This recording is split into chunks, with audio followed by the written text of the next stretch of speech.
Hello दोस्तों, welcome to my YouTube channel bio Vigyan. आज हम बायोलॉजी के कुछ इंपॉर्टेंट क्वेश्चन को डिस्कस करेंगे जो हमारे आने वाले एग्जाम सीईटी के लिए बहुत ज़्यादा इंपॉर्टेंट होने वाले हैं।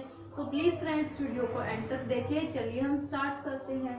तो हमारा फर्स्ट क्वेश्चन है, within every tooth there is a cavity is called within every tooth there is a cavity is called. प्रत्येक दांत के भीतर एक गुहा होता है। प्रत्येक दांत के भीतर एक गुहा होता है जिसे कहा जाता है। ऑप्शन नंबर ए है हमारा pulp cavity. Option number B है हमारा डेंटाइन। ऑप्शन नंबर सी है हमारा एनामल। ऑप्शन नंबर डी है हमारा नन ऑफ दीज। तो हमारा आंसर होगा ऑप्शन नंबर ए पल्प कैविटी। प्रत्येक दांत के भीतर एक गुहा होता है जिसको पल्प कैविटी कहा जाता है। तो ऑप्शन नंबर ए हमारा करेक्ट आंसर होगा। प्रत्येक दांत के अंदर एक गुहा होता है जिसको पल्प कैविटी कहा जाता है। तो हमारा नेक्स्ट क्वेश्चन है, maximum part of our teeth made of light yellow substance called।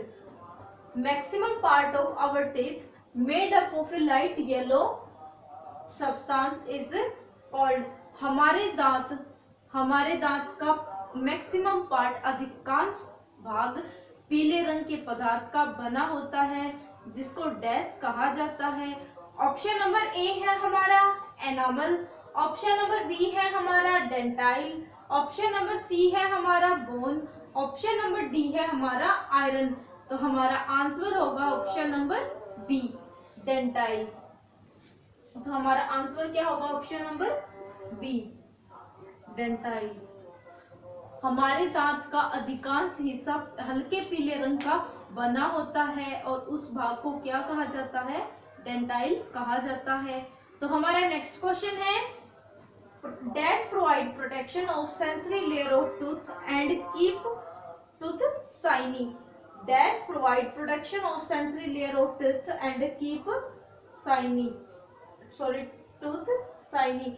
दांत संवेदी सतह को बनाए रखता है और सुरक्षा प्रदान करता है। दांत के संवेदी सतह को बनाए रखता है। कौन बनाए रखता है? मतलब यही पूछा गया है कि डैश की दांत के कौन संवेदी सतह को बनाए रखता है और सुरक्षा प्रदान करता है जिससे दांत चमकीले होते हैं। तो ऑप्शन नंबर ए है हमारा डेंटाइल। ऑप्शन नंबर बी है हमारा एनामल। ऑप्शन नंबर सी है हमारा pulp cavity. Option number D है हमारा ऑल ऑफ दीज। तो हमारा आंसर होगा option number B enamel. Enamel भाग है ना, वो हमारे दांत के संवेदी सतह को बनाए रखता है और उसको सुरक्षा प्रदान करता है। तो हमारा नेक्स्ट क्वेश्चन है, which is the hardest tissue of the human body. Which is the hardest tissue of the human body. मानव शरीर का सबसे कठोर कठोर भाग कौन सा होता है? मानव शरीर का सबसे कठोर भाग कौन सा होता है? ऑप्शन नंबर ए है हमारा enamel of teeth. Option number B है हमारा dentine of teeth. Option number C है हमारा बोन। ऑप्शन नंबर डी है हमारा ऑल ऑफ दीज। तो हमारा आंसर होगा option number A enamel of teeth. जो एनामल ऑफ टीथ है ना, वो हमारी बॉडी का सबसे हार्डेस्ट टिश्यू है, हार्डेस्ट भाग है। हमारी बॉडी का सबसे हार्डेस्ट भाग कौन सा है? Enamel of teeth. ये क्वेश्चन एसएससी के अंदर पूछा गया है दोस्तों, तो प्लीज एवरी क्वेश्चन, हर क्वेश्चन को बड़े ध्यान से कीजिएगा। तो हमारा नेक्स्ट क्वेश्चन है, enamel and dentine of our teeth are made mainly up. Enamel और teeth enamel and dentine of our teeth में are mainly made up of. हमारे दांत का एनामल और डेंटाइल भाग किस पदार्थ का, किस सब्सटेंस का बना है? हमारे दांत का एनामल और डेंटाइल भाग किसका बना होता है? ऑप्शन नंबर ए है हमारा calcium manganese. Option number B है हमारा calcium phosphate. Option number C है हमारा calcium carbon. Option number D है हमारा सोडियम और पोटाशियम। तो हमारा आंसर होगा ऑप्शन नंबर बी कैल्शियम और फॉस्फेट। जो हमारे दांतों का डेंटाइल और एनामल भाग होता है ना, वो कैल्शियम फॉस्फेट का बना होता है। दोस्तों ये वाला क्वेश्चन बहुत इंपॉर्टेंट है, एचएससी के अंदर 2 से 3 बार ये वाला क्वेश्चन पूछा गया है। तो ऑप्शन नंबर बी हमारा करेक्ट आंसर होगा, कैल्शियम और फॉस्फेट। हाँ, दांत का एनामल भाग और डेंटाइल भाग किसका बना होता है, कैल्शियम और फॉस्फेट। तो ठीक है, तो दोस्तों प्लीज इस क्वेश्चन को, हर एक क्वेश्चन को बड़े ध्यान से कीजिएगा। तो हमारा नेक्स्ट क्वेश्चन है, the buccal cavity open in dash which is the common passage for both air and food. The buccal cavity open in dash which is commonly passage for food both air and food. मुख गुहा एक छोटी dash में खुलता है जो वायु और भोजन के लिए एक कॉमन पथ है, जो एक कॉमन रास्ता है। तो ऑप्शन नंबर ए है हमारा ट्रैकिया, ऑप्शन नंबर बी है हमारा फेरिंग्स, ऑप्शन नंबर सी है हमारा ग्लट, ऑप्शन नंबर डी है हमारा ग्लोटिक्स। तो हमारा आंसर होगा ऑप्शन नंबर बी, फेरिंग्स। जो फेरिंग्स होता है ना, वो कॉमन पैसेज फूड, मतलब फूड और एयर के लिए कॉमन रास्ता होता है। तो ऑप्शन नंबर बी हमारा करेक्ट आंसर होगा। The buccal cavity open in pharynx which is commonly passage for both air and food। तो हमारा नेक्स्ट क्वेश्चन है, when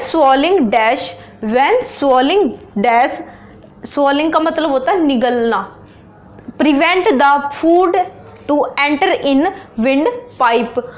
when swallowing dash prevent the food to enter in windpipe।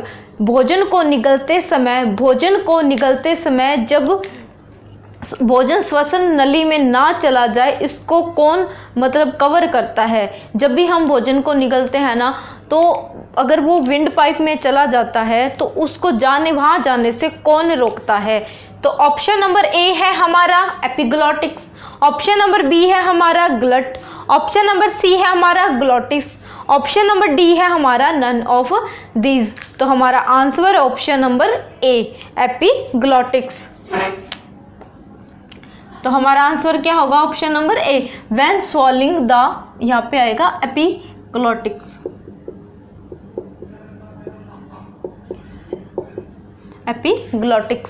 When swallowing epiglottis prevent the food to enter in windpipe. तो हमारा next question है, what is the length of oesophagus in our body.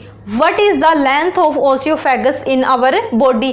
मानव शरीर में ग्रीष्म नली की लंबाई कितनी होती है। हमारे शरीर में ग्रीष्म नली की लंबाई कितनी होती है, मतलब इसका मतलब होता है ग्रीष्म नली की लंबाई कितनी होती है। तो ऑप्शन नंबर ए है हमारा 9 मीटर, ऑप्शन नंबर बी है हमारा 9 सेंटीमीटर, ऑप्शन नंबर सी है हमारा 25 सेंटीमीटर, ऑप्शन नंबर डी है हमारा 18 सेंटीमीटर।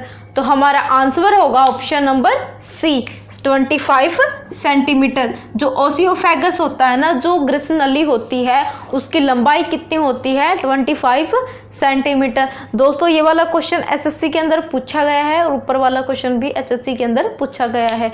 तो हमारा नेक्स्ट क्वेश्चन है, in which part of alimentary canal has no digestive function.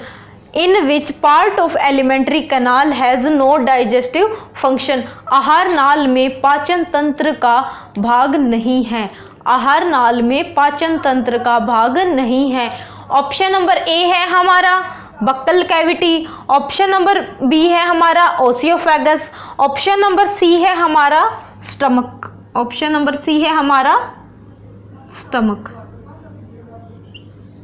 Option number D है हमारा स्मॉल इंटेस्टाइन। तो आहार नाल के किस भाग में पाचन नहीं होता, तो किस में नहीं होता, तो ऑप्शन नंबर बी हमारा करेक्ट आंसर होगा, ओसियोफेगस, मतलब ग्रीष्म नली में नहीं होता। जो भोजन का पाचन होता है ना, वो ग्रीष्म नली में नहीं होता, क्योंकि ग्रीष्म नली का कार्य क्या होता है, जब भी हम भोजन को खाते हैं, जब भी हम भोजन को निगलते हैं, तो उसको पेट तक, मतलब स्टमक तक लेके जाना, ये काम किसका होता है, ओसियोफेगस का, ये मतलब ग्रस नली का होता है। तो ऑप्शन नंबर बी हमारा करेक्ट आंसर होगा। और इसकी लेंथ कितनी थी, तो ये हम पीछे के क्वेश्चन में कर चुके हैं। तो इसकी लेंथ कितनी थी, 25 सेंटीमीटर। तो हमारा नेक्स्ट क्वेश्चन है, from which gastric gland is related to, from which gastric gland is related to, जठर ग्रंथि किससे संबंधित है, जठर ग्रंथि किससे संबंधित है। ऑप्शन नंबर ए है हमारा large intestine, option number B है हमारा small intestine, option number C है हमारा buccal cavity, option number D है हमारा स्टमक। तो हमारा आंसर होगा ऑप्शन नंबर डी, स्टमक। तो जठर जो ग्रंथि होती है ना, मतलब गैस्ट्रिक ग्लैंड होती है, वो किससे, स्टमक से संबंधित होती है, स्टमक से संबंधित होती है। तो ये थे दोस्तों आज के हमारे बायोलॉजी के कुछ इंपॉर्टेंट क्वेश्चंस। अगर आपको किसी भी क्वेश्चन में डाउट आता है तो प्लीज़ आप हमें हमारे इंस्टाग्राम पे मैसेज करें, जिसका लिंक डिस्क्रिप्शन में दिया हुआ है। और दोस्तों आपसे रिक्वेस्ट है कि प्लीज़ हर क्वेश्चंस को बड़े ध्यान से कीजिएगा, क्योंकि ये क्वेश्चन एचएससी के अंदर पूछे गए हैं और बहुत जल्द हमारा सीईटी का एग्ज़ाम भी आने वाला है। तो प्लीज़ अभी से अपनी प्रिपरेशन को स्टार्ट कर दीजिए। अगर आपको हमारी वीडियो अच्छी लगे तो please like, comment, share and please do subscribe. Thank you for watching.